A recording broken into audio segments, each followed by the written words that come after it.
আজ ২১ জানুয়ারি ২০২৬ 11:30টায় নতুন pay scale নিয়ে জানা গেল, সরকারি চাকরিজীবীদের জন্য দীর্ঘ প্রতীক্ষার অবসান হতে যাচ্ছে। দ্বিগুণ হতে পারে সর্বনিম্ন বেতন, আর সর্বোচ্চ বেতন ছাড়িয়ে যেতে পারে ১,২০,০০০ টাকা। আজই জমা পড়েছে নবম জাতীয় পে স্কেল চূড়ান্ত প্রতিবেদন। কবে থেকে কার্যকর এই নতুন বেতন কাঠামো? আপনার পকেটে যাচ্ছে কত টাকা? বিস্তারিত জানতে ভিডিওটি শেষ পর্যন্ত দেখুন। আজ বুধবার ২১ জানুয়ারি ২০২৬। আজকের দিনটি সরকারি চাকরিজীবীদের জন্য অত্যন্ত গুরুত্বপূর্ণ। আজ দুপুর ১২টায় সচিবালয়ে জাতীয় বেতন কমিশনের চূড়ান্ত সভা অনুষ্ঠিত হয়েছে। আর আজ বিকেলে প্রধান উপদেষ্টার কাছে এই বহুল প্রতীক্ষিত প্রতিবেদনটি হস্তান্তর করবেন বেতন কমিশনের চেয়ারম্যান জাকির আহমেদ খান। সবাই যে প্রশ্নটি করছেন, বেতন আসলে কত বাড়ছে? সর্বনিম্ন বেতন। বর্তমানে সরকারি চাকরিতে সর্বনিম্ন বেতন ৮,২৫০ টাকা।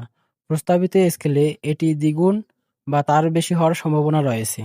সর্বোচ্চ বেতন বর্তমান নির্ধারিত সর্বোচ্চ বেতন ৭৮,০০০ টাকা থেকে বাড়িয়ে ১,২০,০০০ টাকার বেশি করা প্রস্তাব করা হয়েছে। অনুপাত। সর্বোচ্চ ও সর্বনিম্ন বেতনের অনুপাত নির্ধারণ করা হয়েছে ১:৮। অনেকেই জানতে চাচ্ছে এটি কবে থেকে পকেটে আসবে।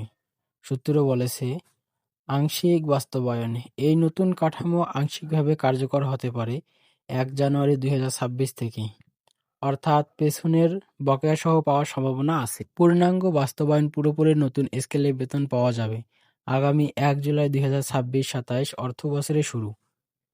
এই বিশাল বেতন বৃদ্ধির জন্য সরকার ইতিমধ্যে প্রস্তুতি শুরু করেছে। চলতি অর্থবছরে সংশোধিত বাজেটে অতিরিক্ত ২২,০০০ কোটি টাকা বরাদ্দ রেখেছে। তবে পুরো বেতন কাঠামো বাস্তবায়ন করতে সরকারের বাড়তি ৭০ থেকে ৮০,০০০ কোটি টাকার প্রয়োজন হতে পারে। অর্থ উপদেষ্টা ডক্টর সালেহ উদ্দিন আহমেদ জানিয়েছেন, অন্তর্বর্তীকালীন সরকার সরকারি চাকরিজীবীরা সন্তুষ্ট হবেন। বিশেষ করে নিচের কয়েকটি কর্মচারীদের বেতন ও ভাতা তুলনামূলক বেশি বাড়ানোর সুপারিশ করা হয়েছে। প্রায় ১৫ লাখ সরকারি কর্মকর্তা-কর্মচারী এই সুবিধার আওতায় আসবে। আপনি কি মনে করেন, এই বেতন বৃদ্ধি বর্তমান বাজারের দরের সাথে সামঞ্জস্যপূর্ণ? কমেন্টে আমাদের জানান। সর্বশেষ খবর আপডেট পেতে আমাদের পেজটি ফলো করে সাথে থাকুন। ধন্যবাদ।